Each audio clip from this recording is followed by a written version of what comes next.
could you do this to me? After everything we've been through, you just throw it all away. I can't even look at you right now. If sarcasm were currency, I'd be a billionaire. Too bad it can't buy happiness, or a faithful spouse. My name is Ethan Morrison, and I'm about to tell you how I learned that revenge isn't a dish best served cold. It's best served with a side of public humiliation and a garnish of poetic justice. Before we dive deeper into this story, I have one small request. Please subscribe, drop a like, comment, and hit that hype button to boost this channel so more people can discover these incredible Reddit stories. It started on a Tuesday morning in October, the kind of gray Chicago day that makes you question your life choices. I was sitting in my home office reviewing client portfolios for Morrison Financial Advisory. Yes, I named my company after myself, sue me, when my wife Clare walked in with a document that would change everything. "We need to talk," she said, her perfectly manicured nails tapping against a manila folder. Clare worked in PR, which meant she was professionally trained to make terrible ideas sound reasonable. At 34, she still looked like the ambitious Northwestern graduate I'd married 8 years ago, but lately her ambition had taken some interesting turns. "About what?" I asked, not looking up from my computer screen where I was analyzing Mrs. Patterson's retirement fund. "About us, about our marriage, about expanding our horizons." That got my attention. Claire had been distant lately, working late, going out with her PR friends Maya and Jules more often. I'd attributed it to work stress, but the formal way she was holding that folder suggested something more significant. "Expanding our horizons?" I repeated, finally turning to face her. "Are we talking about a vacation or a divorce?" "Neither." Oh, she sat down across from my desk like she was pitching a client. "I'm talking about an open marriage." The words hung in the air like a bad smell. I stared at her, waiting for the punchline, but Claire's expression remained serious. Professional, even. "An open marriage," I said slowly. "You mean?" "I mean we both deserve to explore our options while maintaining the stability of our partnership." She opened the folder and slid a typed document across my desk. "I've drafted some guidelines to ensure we're both comfortable with the arrangement." I picked up the papers, scanning the neatly formatted text. Claire had actually created a contract for cheating on me. The headers read like a corporate policy manual: communication protocols, safety requirements, discretion standards, and financial boundaries. "You wrote rules for adultery," I said, my voice flat. "I wrote guidelines for mutual freedom," she corrected. "Ethan, we've been together for 8 years. Don't you ever wonder what else is out there?" "Honestly?" "No, I'd been perfectly happy with our life together, or at least I thought I had been. Apparently, I'd been the only one." "So this is happening whether I agree or not?" I asked, noting that several sections were already filled in with her preferences. "I'd prefer your cooperation, but I'm not asking for permission."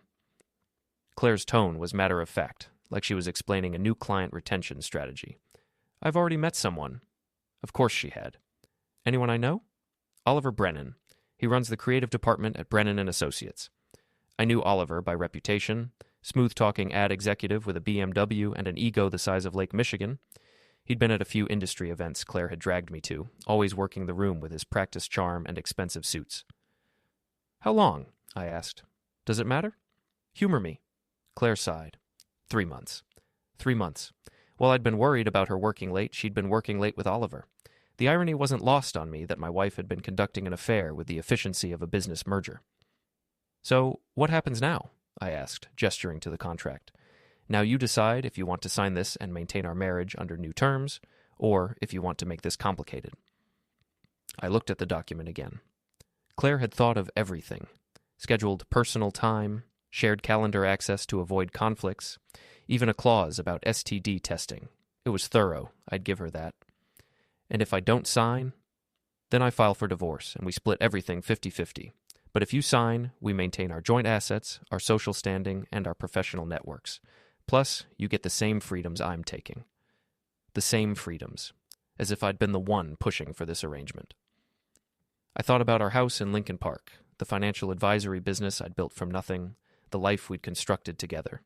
Claire was offering to let me keep it all, with the small caveat that she'd be sleeping with other men. "I need time to think about this," I said finally. "Of course. But Ethan?" Claire stood up, smoothing her skirt. "I'm not waiting indefinitely. With or without your signature, my life is moving forward." After she left, I sat staring at the contract for a long time. The document was dated 3 weeks ago, which meant Claire had been planning this conversation for almost a month. She'd probably run it past Maya and Jules, maybe even her mother, getting their input on how to present her case. My phone buzzed with a text from my brother Daniel. Drinks tonight? You sound like you need them. I hadn't realized I sounded like anything, but Daniel had always been good at reading between the lines. Maybe it was time to get a second opinion on my wife's business proposal for infidelity.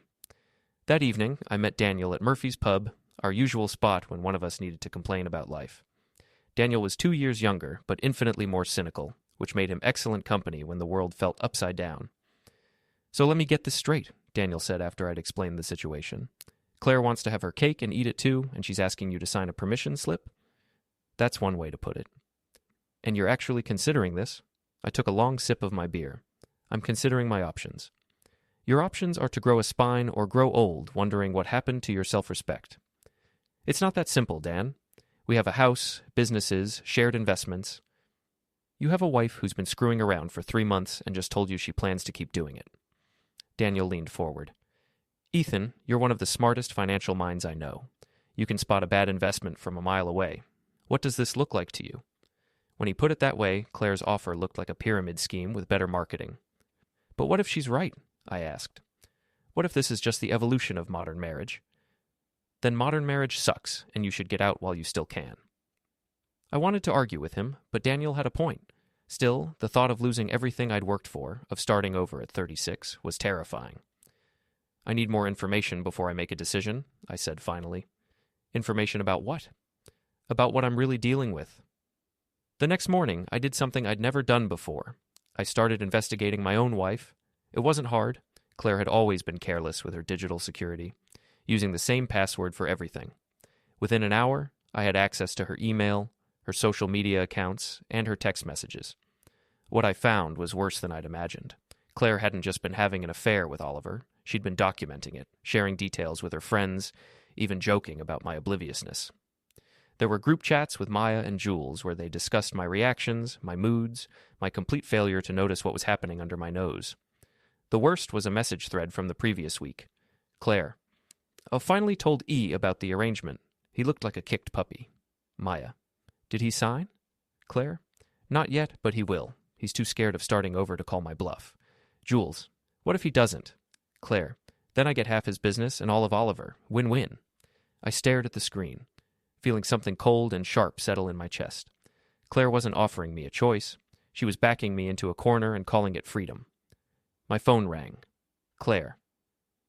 Have you thought about the contract? She asked without preamble. I'm still considering it, I said, my voice carefully neutral. Well, don't take too long. Oliver and I are going to that charity gala tomorrow night, and I'd prefer not to have to sneak around anymore. The charity gala, the one I was supposed to attend with her as her husband. Of course, I said. I'll have an answer for you soon. Good. Oh, and Ethan? Whatever you decide, I hope we can be mature about this. Mature. Right. After she hung up, I sat in my office thinking about maturity, about marriage, about the 8 years I'd spent building a life with someone who saw me as a business obstacle rather than a partner. Then I opened my laptop and started typing my own contract. If Claire wanted to play games, I was about to show her that I'd learned the rules better than she thought. The charity gala was held at the Palmer House, one of those gilded Chicago venues where the wealthy go to feel good about themselves while eating $100 plates of chicken. I arrived alone, having told Claire I needed to process the new arrangement before making any public appearances together. What I was really doing was gathering intelligence. I positioned myself at the bar with a clear view of the main ballroom, nursing a whiskey and watching my wife work the room with Oliver Brennan. They weren't being subtle. His hand rested on the small of her back as they moved from group to group, her laugh a little too bright, his smile a little too possessive. Ethan Morrison, right? A woman's voice interrupted my surveillance. I turned to find Jessica Brennan, Oliver's wife, standing beside me with her own drink. She was elegant in that understated way that comes from old money, simple black dress, pearl earrings, and the kind of composure that suggested she'd been dealing with her husband's wandering eye for years. Jessica, I said, extending my hand. I don't think we've been formally introduced. No, but I know who you are. She glanced toward where Oliver and Claire were schmoozing a group of donors. It seems we have something in common. And what's that? Spouses with poor impulse control. I nearly choked on my whiskey. I'm sorry? Oh, please. Oliver's been bragging about his sophisticated arrangement to anyone who'll listen. I assume Claire sold you the same story about modern marriage and mutual freedom. This was unexpected. You know about the open marriage thing? Jessica laughed, a sound like breaking crystal. Honey, there's nothing open about it. They've been sneaking around for months, thinking they're so clever. The only thing that's changed is now they want permission to stop hiding. And you're okay with this? I'm okay with a lot of things, Mr. Morrison, but I draw the line at being made a fool of in public. She nodded toward our spouses, who were now slow dancing despite the upbeat music. Look at them. They think they're in some grand romance, but they're just two middle-aged people having a midlife crisis. I studied Jessica more carefully. There was something calculating in her expression, a sharpness that reminded me of the venture capitalists I sometimes dealt with in my business. What do you plan to do about it? I asked. That depends. What do you plan to do? Before I could answer, Maya Chen appeared at my elbow, slightly drunk and overly friendly. Ethan, I didn't know you were coming tonight. She glanced around conspiratorially. Where's Clare? Dancing, I said, nodding toward the dance floor. Maya followed my gaze and giggled. Oh my God, they look so cute together. Claire is so lucky Oliver finally left his wife. I felt Jessica stiffen beside me. Left his wife? Maya's eyes widened as she realized her mistake. Oh shit. She looked between Jessica and me, her face going pale. I should go find the bathroom. She hurried away, leaving Jessica and me in awkward silence. Well, Jessica said finally, that's interesting. Apparently Oliver's been telling people our marriage is over. I'm sorry, I said, meaning it. Don't be. It just confirms what I already suspected. My husband is an idiot. She finished her drink and set the glass on the bar. Mr. Morrison, would you like to grab coffee sometime? I think we should compare notes. I'd like that. She handed me her business card. Call me. Soon. As Jessica walked away, I felt the first stirring of something I hadn't experienced in months. Hope. Maybe I wasn't as alone in this situation as I'd thought. I stayed at the gala for another hour, watching Clare and Oliver perform their romance for an audience that included his wife, her husband, and several dozen people who knew better. It was like watching a car accident in slow motion, fascinating and horrible at the same time.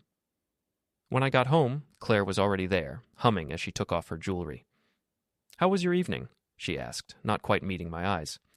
Educational, I said. How was yours? Wonderful. The gala raised over $200,000 for children's literacy. She paused. Oliver sends his regards. How thoughtful of him. Claire turned to look at me, something sharp in her expression. You're being sarcastic. Am I? I thought I was being mature. Ethan, we need to move forward with this arrangement. I can't keep pretending we're a traditional couple when we're not. You're right, I said, pulling the contract from my jacket pocket. We're not traditional at all. Claire's face lit up. You signed it? I made some revisions first. Nothing major, just a few additions to protect both our interests. She took the document, scanning the pages quickly. Her expression changed as she read. What is this? She asked, pointing to a new section I'd added. Clause 15, documentation requirements. Since this is a legal arrangement, I thought we should both maintain records of our activities, dates, locations, partners. For tax purposes. Tax purposes? Well, if we're both dating other people, we'll need to track expenses. Dinners, hotels, gifts, it all adds up. Plus, there's the liability issue. Claire frowned. What liability issue? The one where if either of us gets sued for breaking up someone else's marriage, we need documentation showing this was a mutual agreement. Your lawyer will thank you for the paper trail. I watched her process this, seeing the wheels turn as she realized the implications. I don't think we need to be quite so formal about it, she said finally. Oh, but we do. You said you wanted to be mature about this arrangement. Well, mature adults document their agreements. I smiled. Unless you're having second thoughts? No, of course not. It's just what? Nothing. Fine, I'll sign it. But I could see the hesitation in her eyes. Claire was realizing that having an affair and having a documented open marriage were two very different things. The next morning, I called Jessica Brennan. I was wondering if you'd call, she said. Coffee at 10? We met at a quiet cafe in Evanston, far enough from downtown that we were unlikely to run into anyone we knew. Jessica looked different in daylight. Still elegant, but tired around the edges. How long have you known? I asked after we'd ordered. About Oliver and Claire? Officially since last night. Unofficially since about 5 minutes after it started. She stirred sugar into her coffee. Oliver's not as clever as he thinks he is. Late meetings that don't appear on his calendar, charges on the credit card for restaurants I've never been to, a sudden interest in working out and buying new clothes. Why didn't you confront him? Because I was gathering evidence. Jessica smiled, and for the first time it reached her eyes. I've been married to Oliver for 12 years, Mr. Morrison. I know exactly what kind of man he is. The question is, what kind of man are you? I'm not sure I follow. Are you the kind of man who rolls over and accepts whatever scraps your wife throws you, or are you the kind who fights back? I thought about Claire's contract, about the group chat messages, about the way she'd looked at me when she explained that my feelings were irrelevant to her plans. I'm the kind who fights back, I said. Good, because I have a proposition for you. Jessica opened her purse and pulled out a tablet, swiping to a folder labeled Insurance. Oliver thinks I'm a trophy wife who spends her days shopping and getting manicures. What he doesn't know is that I have an MBA from Wharton and a very good understanding of financial forensics. She turned the tablet toward me. Would you like to see what I found? The screen showed a spreadsheet detailing Oliver's finances, bank accounts, credit cards, investment portfolios, business expenses. It was thorough and damning. He's been using company funds to finance his affair with your wife, Jessica continued. Dinners, hotels, even jewelry. It's all here, documented and categorized. I studied the numbers, my financial advisor brain automatically calculating totals. This is embezzlement. It certainly is. The question is, what should we do about it? We? Mr. Morrison, Ethan, our spouses think they're so much smarter than us. They think they can rewrite the rules of marriage and we'll just go along with it. Jessica's voice was calm, but there was steel underneath. I propose we show them that some rules can't be rewritten. What did you have in mind? Total warfare, social, financial, and professional. By the time we're done, Oliver and Clare will wish they'd never heard of open marriage. I looked at this elegant woman who just proposed to destroy our spouses, and I felt something I hadn't experienced in months. Excitement. I'm listening, I said. Good, because Phase 1 starts tonight. Phase 1 of Jessica's plan was elegant in its simplicity. Let Oliver and Clare think they were winning while we documented everything. The key to any successful campaign, Jessica explained as we sat in her Mercedes outside Oliver's office building, is intelligence gathering. Right now, they think we're both too weak or too stupid to fight back. That gives us an enormous advantage. She handed me a small recording device, the kind private investigators use.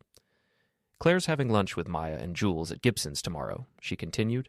Maya can't keep her mouth shut, and after a few glasses of wine, she'll be sharing every detail of Claire's love life with the entire restaurant. How do you know about the lunch? Because Oliver told me he's taking a long lunch tomorrow to handle some personal business. I checked the reservation system at Gibson's, table for 3 under Maya's name, 1:30 reservation. I stared at her. You hacked the restaurant's reservation system? I have many talents, Ethan, most of which Oliver has consistently underestimated. She started the car. Your job is to be at the bar during their lunch. Record everything. Trust me. You'll want documentation of what your wife really thinks about your marriage. The next day, I positioned myself at Gibson's bar with a clear view of the dining room. Clare arrived first, looking polished and confident in a way that used to make me proud. Now it just reminded me that she'd been using that confidence to manipulate me for months. Maya and Jules arrived together, both already giggling about something. Within minutes of sitting down, they'd ordered a bottle of wine and were leaning in for what was clearly going to be a gossip session. I activated the recording device Jessica had given me and tried to look like just another businessman having a solo lunch. So, Maya said, her voice carrying across the restaurant, how's the new arrangement working out? Better than I expected, Clare replied. Ethan signed the contract yesterday. Well, with some modifications, but nothing I can't work around. What kind of modifications? Jules asked. He added some documentation requirements. I think he's trying to make it seem more official so he feels better about the whole thing. The 3 women laughed, and I felt my jaw clench. Poor Ethan, Maya continued. He always seemed like such a nice guy. He is nice, Clare said. That's the problem. Nice doesn't exactly set your world on fire, you know. Oliver makes me feel alive again. Speaking of Oliver, Jules said, lowering her voice slightly, how's his wife handling all this? Jessica, she doesn't know. Oliver says she's completely clueless, spends all her time shopping and planning charity events. He's going to tell her about the divorce after the holidays. I nearly choked on my water. Divorce? This was the first I'd heard about Oliver planning to leave Jessica. And then what? Maya asked. You and Oliver ride off into the sunset? Something like that. Once Ethan and I finalize our arrangement and Oliver handles his situation, we can be together openly. Clare raised her wine glass. to new beginnings. They toasted, and I felt something cold and sharp settle in my stomach. Claire wasn't just having an affair, she was planning her entire future around it, and I was apparently just a financial convenience to be managed until she was ready to move on. My phone buzzed with a text from Jessica. "How's it going?" I typed back, "You need to hear this recording." An hour later, Jessica and I sat in my car listening to the audio from lunch. Her face remained perfectly composed throughout, but I could see her hands tightening on her purse. "Well," she said when it finished, "that was illuminating." "I'm sorry, Jessica. I had no idea Claire thought Oliver was leaving you." "Oh, I'm sure she didn't. Oliver's been telling her what she wants to hear, just like he tells me what he thinks I want to hear." She smiled, but it was sharp around the edges. "The question is, how do we use this information?" "What do you mean?" "Claire thinks she's getting Oliver permanently. Oliver thinks he can string both of you along indefinitely. They're both wrong, and we're going to prove it." Jessica pulled out her phone and showed me a text thread with Oliver. Oliver, "Working late tonight. Don't wait up." Jessica, "Of course, darling. I'll be at book club anyway." "Book club?" I asked. "Doesn't exist, but Oliver doesn't know that." She put her phone away. "Tonight, while Oliver thinks I'm discussing literature with the ladies, I'm going to be having dinner with his boss." "His boss?" "Richard Brennan, Oliver's uncle and the founding partner of Brennan and Associates. He's also a very traditional man who takes a dim view of employees who use company resources for personal entertainment." I thought about the financial records Jessica had shown me, all those documented expenses Oliver had charged to his corporate account. "You're going to show him the evidence of Oliver's embezzlement?" "I'm going to express concern about some irregularities I noticed in Oliver's expense reports. As his wife, I have access to his corporate credit card statements, and I couldn't help but notice some unusual charges." Jessica's smile was predatory. "Richard will handle the rest." "And what do you want me to do? Go home, have dinner with your wife, act like everything is normal?" She handed me another recording device. "But keep this handy. Something tells me Claire's going to have a very interesting phone conversation tonight." That evening, I made Claire's favorite dinner, herb-crusted salmon with roasted vegetables. She seemed surprised by the gesture. "What's the occasion?" she asked, settling into her chair. "No occasion. I just thought we should spend some time together, given all the changes happening." "That's sweet." She smiled, and for a moment, she looked like the woman I'd married. "I know this arrangement isn't easy for you, Ethan, but I really think it's going to make us both happier in the long run." "I hope so," I said, meaning it in a way she couldn't possibly understand. We were finishing dessert when Claire's phone rang. She glanced at the screen and frowned. "It's Oliver. Do you mind if I take this?" "Of course not. I'll clean up." Claire stepped into the living room, and I quietly activated the recording device while loading the dishwasher. "What do you mean, suspended?" Claire's voice carried from the other room. "Suspended for what?" I couldn't hear Oliver's response, but Claire's side of the conversation was revealing enough. "Embezzlement? That's ridiculous. You're a partner in the firm?" A pause. "What do you mean you're not a partner? You told me—" Another pause, longer this time. "Oliver, calm down. We can figure this out. What exactly did your uncle say?" I moved closer to the doorway, pretending to organize the mail on the kitchen counter. "Okay, so they found some irregularities in your expense account. That doesn't mean—" Claire's voice got sharper. "What do you mean, all of our dinners? Those were business expenses, weren't they?" The silence stretched longer this time. "Oliver, you need to tell me exactly what's happening. Are you saying you charged our entire relationship to the company?" I could practically hear Claire's world reshaping itself as she realized that her sophisticated lover might not be quite as sophisticated as she'd thought. "No, don't come over here," she said quickly. "Ethan's home, and I need time to think about this." She hung up and stood in the living room for several minutes. When she came back to the kitchen, her face was pale. "Everything okay?" I asked innocently. Fine, just some work drama." She forced a smile. "I think I'm going to turn in early. It's been a long day." After Claire went upstairs, I called Jessica. "How did your dinner go?" I asked. "Wonderfully. Richard was very concerned about the irregularities I'd noticed. He's launching a full investigation tomorrow." She paused. "How was your evening?" "Educational. I think Oliver's in more trouble than he realizes." "Good. Because tomorrow we move to phase 2. "Which is?" "Social destruction. If Oliver and Claire want to conduct their affair in public, then the public should know exactly what kind of people they are dealing with." I thought about Claire upstairs, probably lying awake wondering if her perfect plan was falling apart. "What do you need me to do?" "Remember that charity gala where we met? They're having a follow-up donor appreciation event this weekend. Oliver and Claire will be there, probably trying to do damage control after tonight's phone call. And you and I are going to give them something much bigger to worry about. Jessica's laugh was soft and dangerous, and I found myself smiling for the first time in weeks. I'll see you this weekend, I said. Oh, Ethan, wear your best suit. We're going to put on quite a show. The donor appreciation event was smaller than the charity gala, but the guest list was more exclusive. Chicago's social and business elite gathered in the Art Institute's modern wing to congratulate themselves on their philanthropy while networking over champagne and canapes. Jessica and I arrived separately, maintaining the fiction that we were simply two wronged spouses attending the same event by coincidence. She looked stunning in navy blue, every inch the successful executive's wife, while I'd followed her advice and worn my best charcoal suit. Claire and Oliver were already there when I arrived, standing near the Impressionist collection with drinks in their hands. Oliver looked stressed, his usual smooth confidence replaced by something tighter around the eyes. Claire was working harder than usual to appear relaxed, her laugh a little too bright as she spoke with a group of donors. Ethan, Maya Chen appeared at my elbow, slightly breathless. I didn't know you were coming tonight. Last-minute decision, I said. The cause is important to me.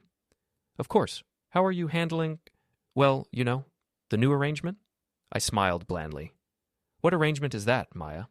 Her face went red. Oh, I just meant, I thought Claire said. Claire says a lot of things. Not all of them are accurate. Maya looked confused and slightly panicked. She glanced toward Claire, who was still engaged in conversation across the room. I should go say hello to some people, Maya said quickly, hurrying away. That was the first crack in Claire's carefully constructed narrative. Over the next hour, I had similar conversations with Jules, with Claire's boss from the PR firm, and with several other people who'd apparently been told various versions of our arrangement. The interesting thing was how differently Claire had described the situation to different people. To Maya and Jules, it was a mutual decision for an open marriage. To her boss, it was a temporary separation while we worked through some issues. To the donors, she was schmoozing, we were happily married as always. Meanwhile, Jessica was conducting her own campaign across the room. I watched her have a long, animated conversation with Richard Brennan, Oliver's uncle, and the head of his firm. Richard's expression grew increasingly serious as they talked. The evening's entertainment was a short presentation about the charity's recent successes, followed by an auction of donated items. As the lights dimmed for the presentation, I found myself standing near the back of the room, close enough to Oliver and Claire to overhear their whispered conversation. Did you talk to your uncle? Claire asked quietly. He won't see me, Oliver replied. His secretary says he's reviewing some financial irregularities and will speak with me next week. What does that mean? It means I might be fired. Fired? But you said you were a partner. I said I was going to be a partner. There's a difference. I could see Claire processing this information, her PR training warring with her personal panic. Oliver, you need to fix this. I've already told people we're together. If you lose your job... If I lose my job, what? You'll go back to your husband? The bitterness in Oliver's voice was unmistakable. Claire stiffened. That's not what I meant. Isn't it? Because from where I'm standing, it looks like you want all the benefits of leaving your marriage without any of the risks. Their whispered argument was interrupted by the presentation beginning, but I'd heard enough. The cracks in their perfect romance were starting to show. After the presentation, the auction began. Jessica had donated a weekend at her family's house in Lake Geneva, which sold for an impressive sum to a couple I didn't recognize. When she returned from the front of the room, she was smiling. Having a good evening? I asked quietly. Excellent. Richard was very interested in what I had to tell him about Oliver's expense account irregularities. Apparently, there's quite a bit more than I initially discovered. More? Oliver's been creative with his billing for over a year. Client dinners that never happened, travel expenses for trips he didn't take, consulting fees for services that were never rendered. Jessica's smile was sharp. He's not just a cheater, Ethan. He's a thief. Before I could respond, the evening's final announcement began. The charity's director took the microphone to thank the major donors and sponsors. As she read through the list of names, I noticed Oliver looking increasingly uncomfortable. We're especially grateful to our corporate sponsors, the director continued, including Brennan and Associates, whose generous support has made tonight possible. There was polite applause, and I saw Oliver force a smile as several people looked his way. But I also noticed Richard Brennan's expression, cold and distant as he watched his nephew acknowledge the recognition. The evening wound down with more networking and small talk. I was getting ready to leave when Claire appeared at my side. We need to talk, she said quietly. About what? About the things you've been saying to people tonight. I raised an eyebrow. What things? Maya said you told her our arrangement wasn't real. Jules heard something similar from someone else. What are you doing, Ethan? I'm being honest. You wanted maturity and transparency, remember? I'm just making sure everyone has accurate information about our situation. Claire's eyes flashed. You're sabotaging me. I'm clarifying things. There's a difference. Stop it. Whatever game you think you're playing. Game? I kept my voice calm and reasonable. Claire, you're the one who wanted to change the rules. I'm just making sure I understand them correctly. She stared at me for a long moment, and I could see her trying to figure out what had changed. The compliant, confused husband she'd been managing for months was gone, replaced by someone she didn't quite recognize. We'll discuss this at home, she said finally. Looking forward to it. As Claire walked away, Jessica appeared beside me. Ready for Phase 3? She asked quietly. What's Phase 3? Total war. Oliver's going to be fired on Monday. His reputation in the industry will be destroyed. And your wife is going to have to choose between standing by a disgraced embezzler or admitting she made a terrible mistake. I looked across the room at Claire and Oliver, who were having another intense, whispered conversation near the coat check. And if she chooses Oliver, then she goes down with him. Either way, you win. Jessica was right, but as I watched my wife's world begin to crumble, I felt something unexpected. Not satisfaction, but a kind of hollow sadness. This was the woman I'd loved for 8 years, and she'd thrown it all away for a man who was about to lose everything. Jessica, I said quietly, are you sure we're doing the right thing? She followed my gaze to our spouses, then looked back at me with something like pity in her eyes. Ethan, they made their choice when they decided we didn't matter. Now they get to live with the consequences. She was right, of course, but as I drove home that night, I couldn't shake the feeling that we were all about to lose something we could never get back. The war was just beginning, and there would be no winners when it was over. Only survivors. Monday morning brought the first casualty of our war. I was in my office reviewing quarterly reports when Jessica called. It's done, she said without preamble. Oliver was terminated an hour ago. Security escorted him out of the building. I felt a complex mixture of satisfaction and unease. What exactly happened? Richard's investigation found over $40,000 in fraudulent expenses over the past 18 months. Oliver's been using the company as his personal piggy bank, and not just for his affair with Clare. Jessica's voice was calm, professional. There's also the matter of the clients he claimed to be entertaining who don't actually exist. Phantom clients? Apparently Oliver's been quite creative. Dinner meetings with prospects who were never contacted, travel expenses for pitches that were never made, consulting fees for work that was never performed. Your wife's affair was just the tip of the iceberg. I thought about Oliver's BMW, his expensive suits, the confident way he'd moved through social events like he owned them. It was all built on stolen money. What happens now? Richard's deciding whether to press criminal charges. In the meantime, Oliver's professionally radioactive. No agency in Chicago will touch him. My phone buzzed with an incoming call. Claire. I have to go, I told Jessica. Claire's calling. Good luck. Remember, you know nothing about Oliver's employment situation. I answered Claire's call on the fourth ring. Ethan, we need to talk. Her voice was tight with stress. About what? About Oliver. Something's happened at his job, and I think someone's been sabotaging him. Sabotaging him how? Someone reported irregularities in his expense account. His uncle fired him this morning. I made appropriate surprise noises. That's terrible. What kind of irregularities? I don't know exactly. Oliver's not making much sense right now. He keeps talking about how someone set him up, how the expenses were all legitimate business costs. Well, I'm sure it will work itself out. These things usually do. There was a long pause. Ethan, I need to ask you something, and I need you to be honest with me. Of course.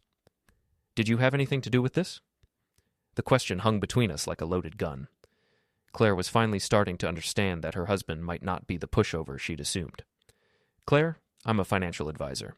I help people plan for retirement and manage their investments. I don't have any influence over personnel decisions at advertising agencies. That's not what I asked. It's the answer you're getting. Another long pause. Oliver thinks Jessica might have said something to Richard. They had dinner last week. Oliver's wife had dinner with his boss? That seems normal enough. Family dinner, probably. Maybe, but the timing is suspicious. Claire, you're starting to sound paranoid. Maybe Oliver's situation has nothing to do with conspiracy theories and everything to do with his own choices. What's that supposed to mean? It means that if someone's expense account doesn't add up, the problem is usually with the person filing the expenses, not with the people reviewing them. I could practically hear Claire's world reshaping itself as she realized that her sophisticated lover might have some very unsophisticated problems. "I'm coming home," she said finally. "We need to talk about this in person. I'll be here." After she hung up, I sat in my office thinking about the conversation. Claire was scared, and she was starting to understand that Oliver might not be the safe harbor she'd thought he was, but she was also beginning to suspect that her husband wasn't the helpless victim she'd been counting on. An hour later, Claire burst into my office without knocking. "We need to talk," she announced, closing the door behind her. "So you said on the phone." She sat down across from my desk, the same position she'd been in when she'd presented me with her open marriage contract. But this time, she looked less confident and more desperate. "Ethan, I know you're angry about the arrangement. I know this has been hard for you." "Has it?" "Don't play games with me. You've been acting strange for weeks, making comments to my friends, asking weird questions, adding those documentation requirements to our contract. I thought you wanted maturity and transparency. I wanted cooperation. And what did you think cooperation looked like? Me sitting quietly while you and Oliver made a fool of me in front of everyone we know?" Claire's face flushed. "We weren't making a fool of you." "No? Then what would you call it when you and your friends sit around laughing about how clueless I am? When you tell people I'm too scared to leave you? When you joke about my reactions like I'm some kind of entertainment?" Her face went pale. "How do you know about that?" "I know a lot of things, Claire. The question is, what are you going to do about it?" She stared at me for a long moment, and I could see her trying to process this new version of her husband, the one who knew about her group chats and her lunch conversations and her plans for the future. "What do you want?" she asked finally. "I want honesty. Real honesty, not the corporate PR version you've been selling me." "Fine. You want honesty? Here it is. I fell in love with Oliver. I didn't plan it, but it happened. And yes, I should have handled it differently, but I was trying to find a way to keep both relationships." "Both relationships?" "Yes. I love Oliver, but I also care about you. I didn't want to destroy our marriage if I didn't have to." "So you decided to have your cake and eat it too." "I decided to try to find a solution that worked for everyone." "And did it occur to you to ask me what kind of solution I wanted?" Claire looked genuinely confused. "You signed the contract." "After you told me it was happening, whether I agreed or not." "I never said that. You said you weren't asking for permission. You said your life was moving forward with or without my signature." She opened her mouth to argue, then closed it again. For the first time in months, Claire seemed to be hearing her own words from someone else's perspective. "I thought you understood," she said finally. "I understood that you were leaving me and wanted me to pay for the privilege. That's not... Claire, you've been planning your future with Oliver for months. You've told your friends I'm too weak to leave you. You've made it clear that my feelings about this arrangement are irrelevant to your decision-making process." I leaned forward. "So let me ask you something. What exactly did you think I was going to do?" "I thought you'd adapt. You always do. Adapt to being humiliated? Adapt to being treated like a business obstacle instead of a husband?" "I didn't mean for it to be like that. But that's what it was. And now that Oliver's lost his job and his reputation, you're suddenly interested in having an honest conversation with me." Claire's eyes flashed. "That's not fair. Isn't it? When Oliver was successful and charming and buying you expensive dinners with his company credit card, you were ready to rewrite our marriage contract. Now that he's unemployed and possibly facing criminal charges, you want to talk about how much you care about me." "Criminal charges?" I realized I'd said too much. That's what happens when people embezzle from their employers, Claire. It's not just a personnel issue.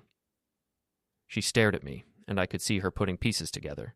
The timing of Oliver's investigation, Jessica's dinner with Richard, my sudden knowledge of things I shouldn't have known. "You did this," she said quietly. "You and Jessica. You destroyed Oliver's career." "Oliver destroyed his own career when he decided to steal from his uncle's company. Jessica and I just made sure the theft was discovered." "You conspired against us." "We compared notes. There's a difference." Claire stood up, her face flushed with anger. "You bastard! You self-righteous, vindictive bastard." "I'm vindictive? You've been cheating on me for months, lying to me about your plans, laughing about me with your friends, and I'm the vindictive one?" "You destroyed an innocent man's life." "Innocent?" I laughed, and the sound was harsh even to my own ears. "Claire, Oliver stole over $40,000 from his own family's business. He lied to you about being a partner. He told people he was leaving Jessica when he had no intention of doing any such thing. He's a liar, a thief, and a fraud. The only innocent thing about him is your belief that he was something he wasn't."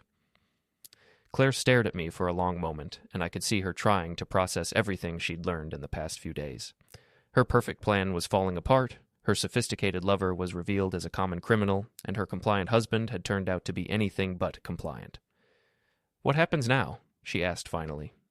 "Now you decide what kind of person you want to be. Do you want to stand by a man who's probably going to prison? Do you want to try to salvage our marriage? Or do you want to find a third option? And what do you want?" I thought about the question seriously. A month ago, I would have said I wanted our old life back, but that life had been built on a foundation of lies and assumptions that no longer existed.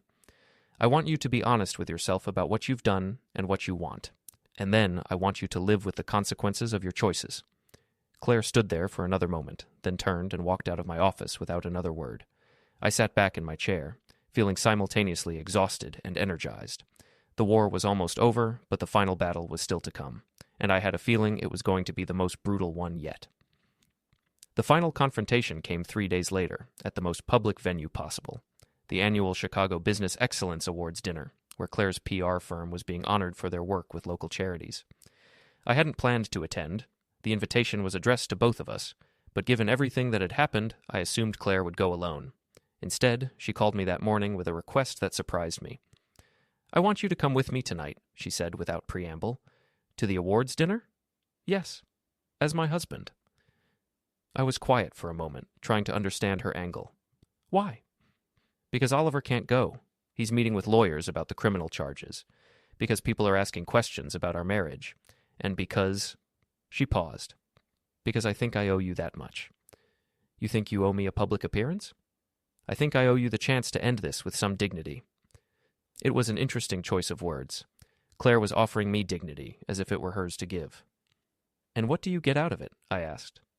"The chance to keep my job. Hopefully, my boss is starting to ask uncomfortable questions about my personal life affecting my professional judgment." There it was. Claire needed me to play the role of supportive husband one more time, to help maintain the professional image she'd built her career on. "I'll pick you up at 7, I said. "Thank you, Ethan. I know this isn't easy." "Claire, we're not friends. We're not partners. We're two people cleaning up a mess you made. Let's not pretend it's anything more than that."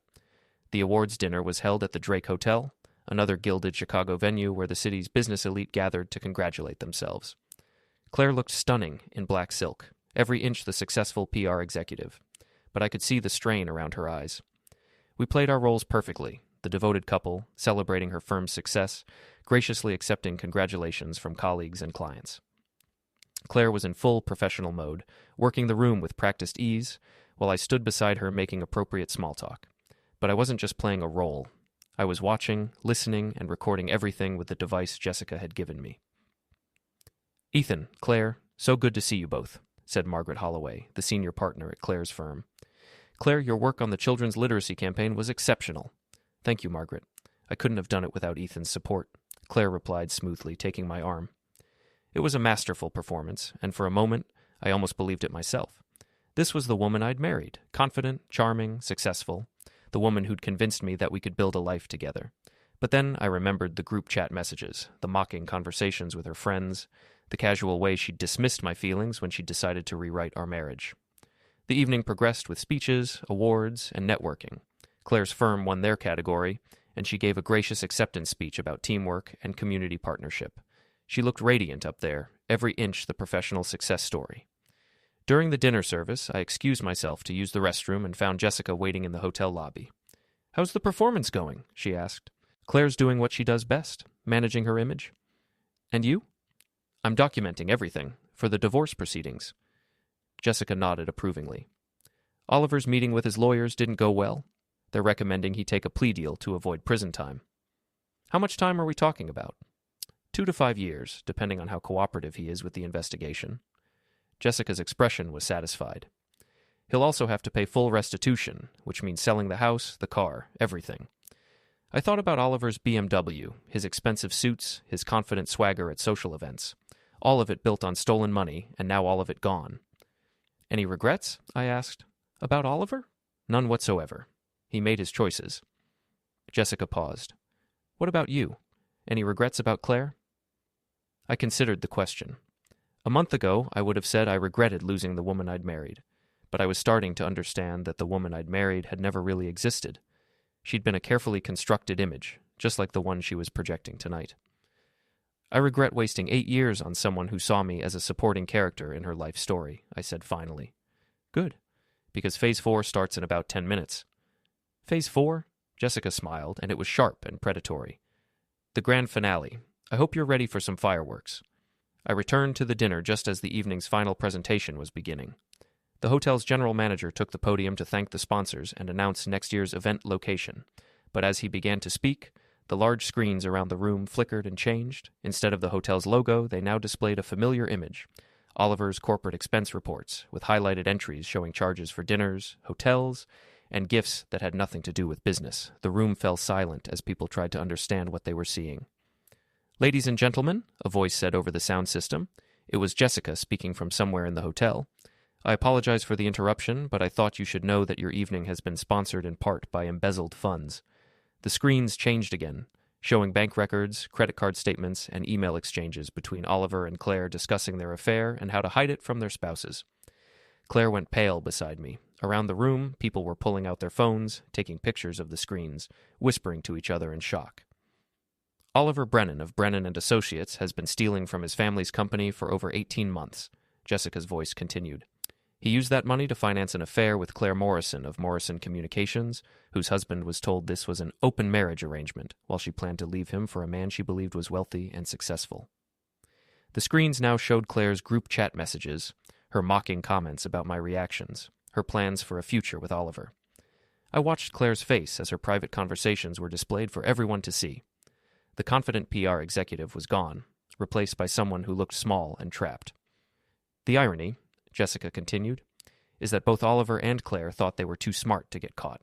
They thought their spouses were too weak or too stupid to fight back. They were wrong on both counts. Margaret Holloway was staring at Claire with an expression of horror and disgust. Around the room, colleagues and clients were doing the same. Claire's carefully constructed professional image was crumbling in real time. The screens went dark, and the hotel's general manager retook the podium, clearly flustered. Ladies and gentlemen, we apologize for that technical difficulty. Let's continue with... But it was too late. The damage was done. People were already leaving, talking in hushed, excited tones about what they'd just witnessed. Claire's boss was heading toward our table with an expression that suggested Claire's employment status was about to change dramatically. "We need to go," Claire whispered to me. "No," I said calmly. "You need to go. I'm going to stay and enjoy the rest of the evening." "Ethan, please." "Claire, this is what you wanted. You wanted everyone to know about your sophisticated arrangement. You wanted to live your truth publicly. Well, now you are." She stared at me for a moment, then grabbed her purse and fled toward the exit. I watched her go, feeling something I hadn't experienced in months, complete satisfaction. Margaret Holloway reached our table just as Claire disappeared. "Mr. Morrison, I'm so sorry you had to endure that public humiliation," she said. "Thank you, Margaret, but I'm not the one who should be embarrassed. I'm just the one who finally stopped pretending everything was fine." She nodded sympathetically. "Now, if there's anything we can do..." "Actually, there is. Claire's going to need some time to sort out her personal issues. I'd recommend she take an extended leave of absence, for everyone's sake." Margaret's expression made it clear that Claire's leave of absence would be permanent. I stayed for another hour, accepting condolences from people who now saw me as the wronged party rather than the clueless husband. It was a strange experience, being the object of sympathy instead of pity. When I finally left the hotel, Jessica was waiting by the valet stand. "How do you feel?" she asked. "Like I just watched someone else's life explode." "That's because you did. The question is, what are you going to do with your life now?" I thought about that as we waited for our cars. For 8 years, my life had been built around Claire, her career, her social circle, her plans for our future. Now that was all gone, and I had to figure out who I was without her. "I'm going to start over," I said finally. "Build something that's actually mine." Jessica smiled, and for the first time it reached her eyes. "Good for you." My car arrived first. As I got in, Jessica called out to me. "Ethan, for what it's worth, I think you're going to be much happier without her." She was right, of course. But as I drove home to the house Claire and I had shared for 8 years, I couldn't shake the feeling that happiness was still a long way off. The war was over, and I had won. But victory felt a lot lonelier than I had expected. Still, as I pulled into my driveway and saw the lights on in my house now, not ours, I realized something important. Lonely was better than humiliated, and starting over was better than living a lie. Claire's car wasn't in the driveway. She was probably at Maya's or Jules's, trying to salvage what was left of her social circle. Tomorrow she'd have to face the consequences of her choices, the lost job, the ruined reputation, the boyfriend facing prison time. But tonight, for the first time in months, I was going to sleep in my own bed without wondering what lies I was being told or what plans were being made without me. It wasn't the ending I'd imagined when I'd married Claire 8 years ago, but it was an ending I could live with, and sometimes that's enough.